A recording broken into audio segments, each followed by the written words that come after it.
Well, hello, sports fans. This is the Larry monologue, or the epilogue, as Michael calls it, to Athletics Chat 68. And it was a beautiful day in San Jose, California, as I'm sitting back in my parents' backyard, which I call the Piazza Eater, or the Eater Hall. My son has named my house the Laren Hall in Port Atkinson. It's actually on Yelp, just so you know.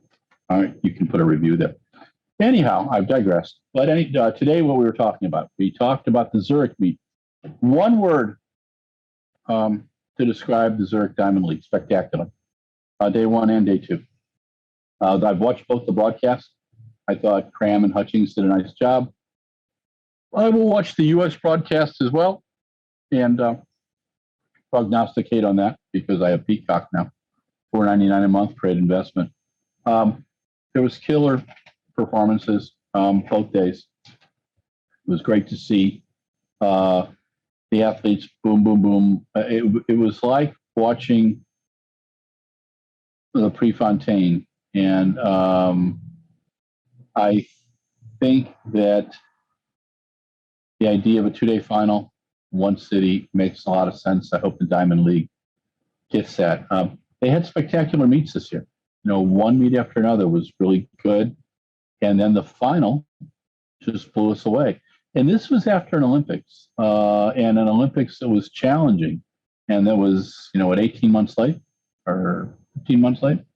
And now next year we've got World Championships in July, Commonwealth Games, and a European Champs in August, and a Diamond League stuff at the end of August, early September.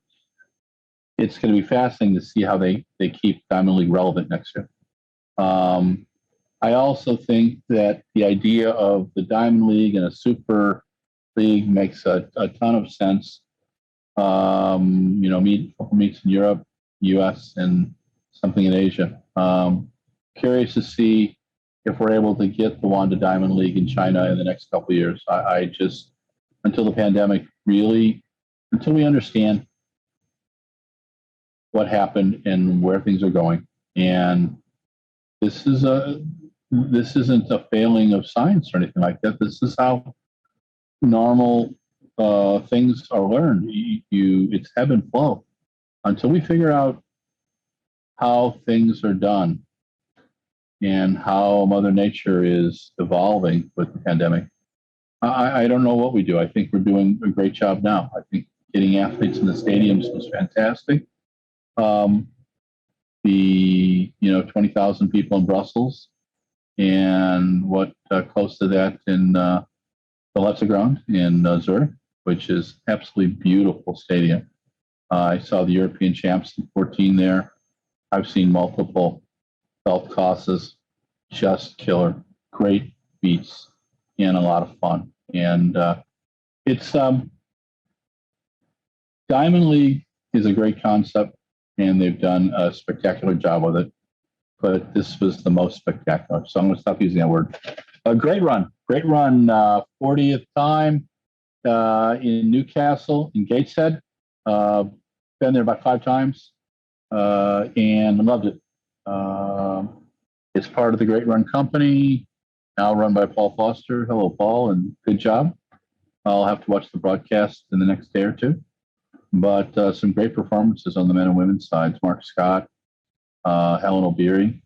Nice to see Dom Scott in there cranking away. Molly Seidel cranking away. Some really good performances. And Charlotte Purdue, who I've met at the Frankfurt Marathon.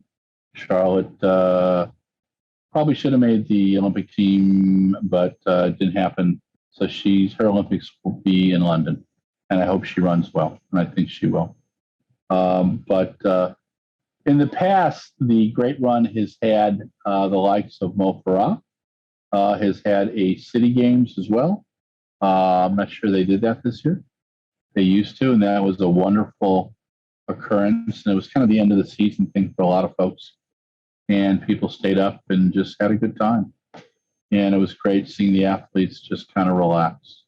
I was allowed in the hotel and got to chat with people, and the last couple of years I got to spend some time with the late Neil Black, who I really enjoyed and was loved by the athletes. But yeah, so the Manchester Run, it was the first big mass participation event in the UK since the pandemic. So I think 40,000 people ran in it. So pretty cool.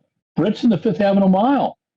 Jake Weidman and Gemma Ricci won on the men and women's side. Jake's a good guy. His dad, Jeff, is a prominent announcer. I like Jake in his own right. He's pretty mellow. Watched him develop into one of the finest British milers, 1,500 guys, and a pretty dang good 800 runner, too. And Gemma, coached by Andy Young with Laura Muir and a few other athletes as well in that crew. And I think that Gemma came oh so close to medaling, but she's enthusiastic. I think she'll do well next year. She's just at the beginning of her career. Keely Hodgkinson, Athing Mu, those two are going to be battling for years to come in the 800. I think Athing will go to the 400 too. I'm wondering if Sydney McLaughlin sometime will go up to the 800. I think Carson Warholm will. That's what he's talking about. So we'll have to see. And then congrats to Sean Engels, our friend at The Guardian, on his column on DSD. World Athletics rules leave more to female athletes stuck in limbo. It's a must read. There's a line in there where they quote Cass, the Center for Sports Arbitration. And it says reasonable informed people can disagree honorably. I find that really ironic at this time because there's such a lack of critical thinking in our daily lives, from the pandemic to politics. Stupid is stupid. Danger is danger. Death is death. It's not political. Someone can be good for your party in the short term and a danger for the democracy in another term. We're experiencing that in the U.S. There's no excuse for people endangering the democracy on both sides. And the pandemic, I don't care who started it. I want to know where the origins are. But what I want people to do is to stay safe. And inform people who think differently, even people who won't get the vaccine and people who will get the vaccine, there's a place to talk about. I have friends who got the vaccine because people they loved could get sick, and so they did that. And I think that's a really selfless act. And I think we're almost to that place right now. I ask people to stay safe. Please wear masks indoors. It's nothing about your civil liberties. It's about dying. I don't want people on the right or the left to die. And I don't understand for the life of me how this got politicized. There's no reason for it. Critical thinking is essential in a complicated age, and we're in a complicated age. So please take the time to look at both sides, but also read everything, but know when stuff's bullshit. And I'm sorry, I hate to use that word, but Mr. Grauer taught me back as a freshman in high school at the Smet to think critically and to analyze our sources. And there were bullshit sources in the 17th century, 16th century. I mean, read about witchcraft.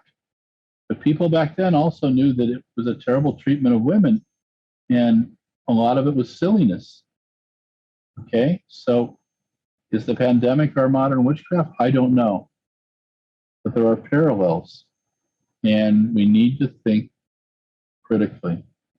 In this day and age, it's how you keep your family from being sick. It's how you keep your friends from being sick. And it's how we keep a democracy going. You know, this is not a 9 to 5 kind of a thing. It is critical thinking 101, and a lot of people are failing at it right now.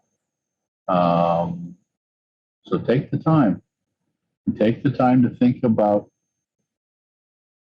just being careful. I want to see more people tracking. I want to see everybody at the World Champs in Eugene next year. My gosh, it's going to be so much fun. And I don't want the lack of vaccinations or a new spread of a new type of whatever the hell this is to affect us. So please stay careful.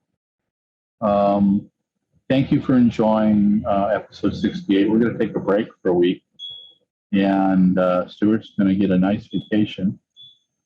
I'm probably going to take one in October, clearing my dad's house out now, and that's fraught with memories and stuff. But I did a piece on Facebook today about my first cross-country race 49 years ago, and 49 years and 2 days. September 11th, 1972, same day that Frank Shorter won the Munich Olympic Marathon, becoming the first American since 1908. I didn't read about Frank till the end of the month in Sport magazine. Mom and Dad had got that for me, and I think it was Neil Adler who did the column. And I didn't get to meet Frank until 2 years later when I was at the AAUs in Crystal Springs. And Jim Fitzhenry, Bob Lucas, and my dad had driven us up, and we got to meet Frank, and he was putting on his tie-dye long underwear, and he talked to us for about 5 minutes. Very cool. I still have his autograph, and I think that's when I began hero worshiping in track and field. But I got to meet him, Neil Kusek, John Nino, Marty LaCroix, wow, a whole plethora of the stars of the time. And it inspired me.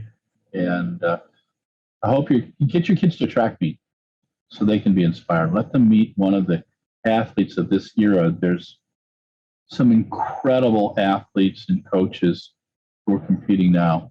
You can learn from all of them. So enjoy the sport. I hope you enjoy what Stuart and I do. And thanks again to Mike Deering, our production manager. Mike does this week in, week out. He not only has to deal with my sense of humor and my inability to remember one week from another if I've got my audio on, but also he has to remind me not to sit up like this, so I drive him crazy. I do that once in a while just to mess them. Anyway, stay safe.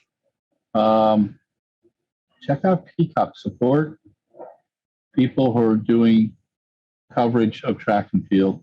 Runner Space and Flow Track do some good things. I don't have a beef with them, and I encourage people to support the sport. I also like the idea of a no paywall and getting as much out there for free. I want to build the sport, and that's, again, inform people, have thoughtful disagreements. I love the people at Runner Space and Flow Track. I would just like them to do a little more, USATF to do a little more, saying, hey, look, we're going to pay you guys, you make your money, but we want to put this out there for free. And, that's my beef. But we'll figure things out. We're getting more things out there. It's important. And if you have questions, if you have ideas, email me at runblogrun@gmail.com. Okay? Or send me a Twitter note. Okay? I actually respond. And I had fun doing Facebook Live today. It was kind of a kick. So I'm going to try to do that a little bit more. Tell me what you think about it. And I'll probably do some Twitter Live stuff and some Instagram Live stuff too. I do like hearing myself talk. Anyway, talk to you guys soon. Peace out.